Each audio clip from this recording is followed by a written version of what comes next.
up, loungers? Thanks for tuning in. Appreciate it. Welcome to another show. Have you ever found out about a dream job that you didn't know existed, that you didn't know you wanted, until you heard about it? I did. We're going to talk about it. So, first and foremost, thank you to Rescue One CBD for sponsoring the show. Their new RIP products, if you haven't figured out what those are, they're like lip pillows. They're like Zen, no nicotine, no CBD. They're CBG, but on top of that, they're nootropics. They're full of good stuff for you. You won't fail a drug test with them. You don't get all weirded out, but it's to replace your energy drink. It's to replace your nicotine pouches, and you get all the benefits without the negative side effects. So go check them out, Rescue One CBD. Use code EMS20, you get 20% off your order. Give them a shot. Doesn't hurt. One time, you don't like them, so what, move on. But in the meantime, give them a shot. I don't think you'll be disappointed. I really don't. So moving on. Any of you that are watching this on YouTube, thank you. I appreciate it. You're pushing us through the algorithm, and the numbers did better than I thought they were going to do. So greatly appreciate it. And it looks like the jump over to Spotify helped too. The numbers look good. So it looks like Spotify maybe is pushing us through. Appreciate that. So now, if you've been listening to the show for a while, or you've been listening to me on the Thin Line Rock Station every Friday at 11 Pacific time, you'll know I'm trying to get back into public safety. And so we're going to call it my public safety journey, as gay as that sounds. So recently I've been applying for jobs, right? And more specifically, I've been applying for dispatching jobs so far. Only because to go back in the field, I think I'm too old and I'm too broken. It's not going to be easy for me. Plus, I got to recertify. I got to go through the schooling, and I don't really want to do that again. So I'm to that point in life where I make enough money through my business. I don't need to be doing this. I'm doing it more for the benefits, more for the retirement. But as I mentioned at the beginning of the show, I found a dream job I didn't know I wanted. And so here's what kind of has been going on lately. I'm going to go through the steps, but we're going to talk about my dream job in a second here. So basically, I applied for a bunch of dispatch jobs, law enforcement and fire, basically all public safety, and applied for a local PD. I passed a critical call test. I'll talk about that in a second. Took the critical call, passed, took a personality test, failed, surprise, surprise. And then I applied for a sheriff's position as a dispatcher. Didn't even pass the critical call test, which is a standardized test. So I'm not sure how that works out. And then I applied for a local county fire department and actually passed that and moved on to the interview stage. Now, the critical test, what that is a test given to potential dispatchers. Basically what it is, see if you can multitask, see if you can type, how accurate, how fast, and then you multitask during the whole thing. And so it's a pretty standardized test across the board, same questions, it's literally the same wording, everything about it's the same. And then, like I said, I failed a personality test, and then I passed a personality test. Same test. Here's the thing. When I applied for the law enforcement job, my wife and I were joking, and I tested. When I tested, I answered about half of the questions the way I thought they wanted answered, and half I answered the way I normally would, and I failed it. And then when I took the one for the local county fire spot, it was attached to the critical test. And we took that one, and I just answered it normally, how I would, and passed it. So basically, what I told her was, "Look, I'm not an asshole. I'm just a fireman." And I mean, it is what it is, right?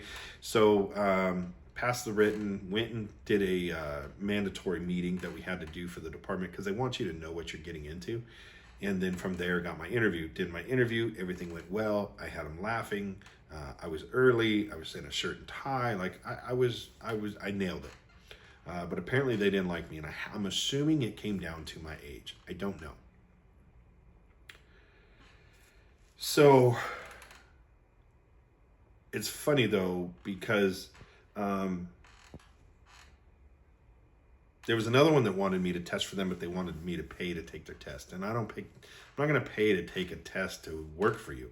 To me, that's a scam. I know it's not, because it's through government jobs and it's through a local PD that I know, but nonetheless, I'm not going to do it. So anyways, I got my notice on a Thursday afternoon, about 2-3 o'clock in the afternoon.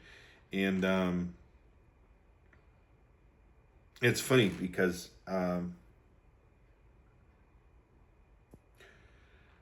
you guys know I'm a believer. You know I'm a follower of Jesus. And and I'm going to get preachy on you, but Proverbs 3, 5, and 6 says, trust in the Lord with all your heart and lean not on your own understanding. In all your ways acknowledge him, and he shall direct your paths. Now, I truly believe in the saying, and I'm sure a lot of people have heard this, one door doesn't close without another opening, and that's how we feel. And to me, if I don't get something that I wanted or was trying for, it's not meant to be. That's just how I see it. And so I got my rejection letter on Thursday, and I'll be honest, I felt a little bit defeated. And I'm like, man, why is this happening?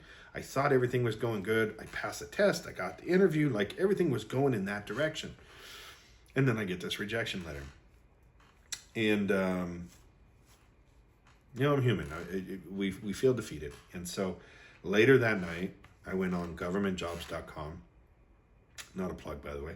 And I opened it up, and sure enough, the dispatch center that dispatches the department I used to work for is running a job. They have a job opening for entry level, which is what I wanted. And when I initially applied for these other few jobs, that wasn't open. And now it was the day I got my rejection letter, literally the same day as that when it's open.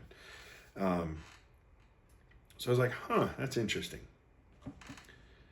And as far as what's happening right now with that, I'm still in limbo. I haven't heard back. They haven't closed the position. So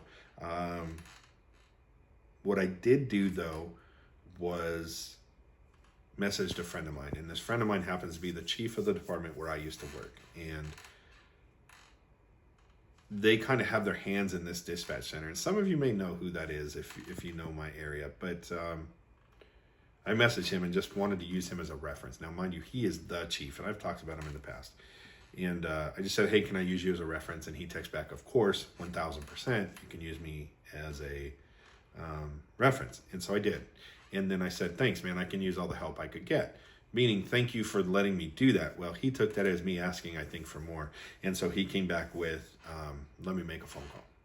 So waiting to hear back. Don't know where we're going with that. But this is where things took the turn. This is where I found out about a job I didn't know I wanted until I heard about it. And I know this job exists, but never thought of it from my point of view. A, don't have experience, but B, thought they only hired for this spot from within. And so I'm having this text message conversation with my friend, and he says, by the way, do you have any experience with drones? No, but I could get some.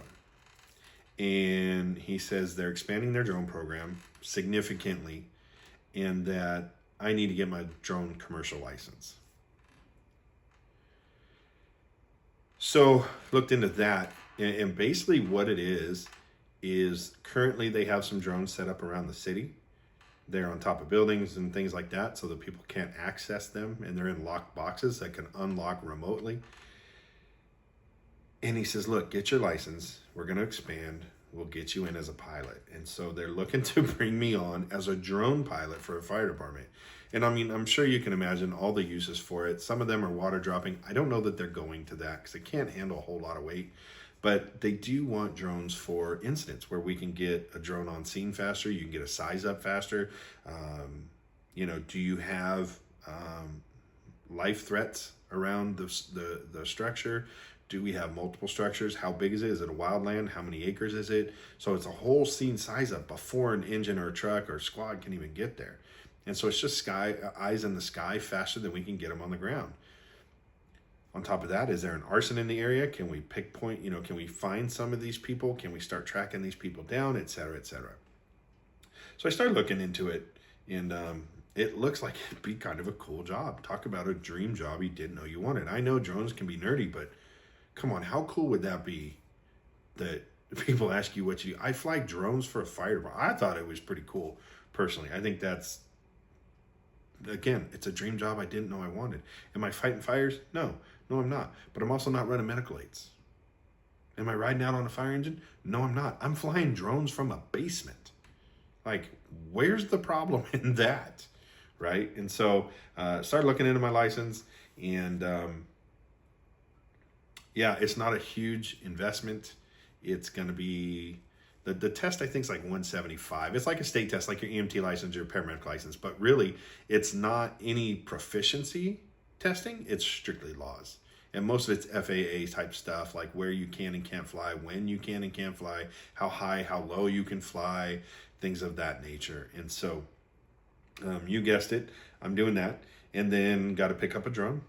I'm looking for under $500. I've got some ideas out there I want to get, because I got to get time in, because really we're on a timeline. The timeline is short. I've only got about 6 months to get all this done, and really I need to get it done quicker because I need to start flying. I need to get the hours logged. That way I can come into this job with, hey, I have X amount of hours in flight time. I can do this job. So times are changing. Obviously, drones. I mean, who would have thought 20 years ago we'd be flying drones around to fires, to an incident, or what have you? So, but you never know. It's all about knowing the right people. And I'm not saying it's going to happen. There's too many variables involved.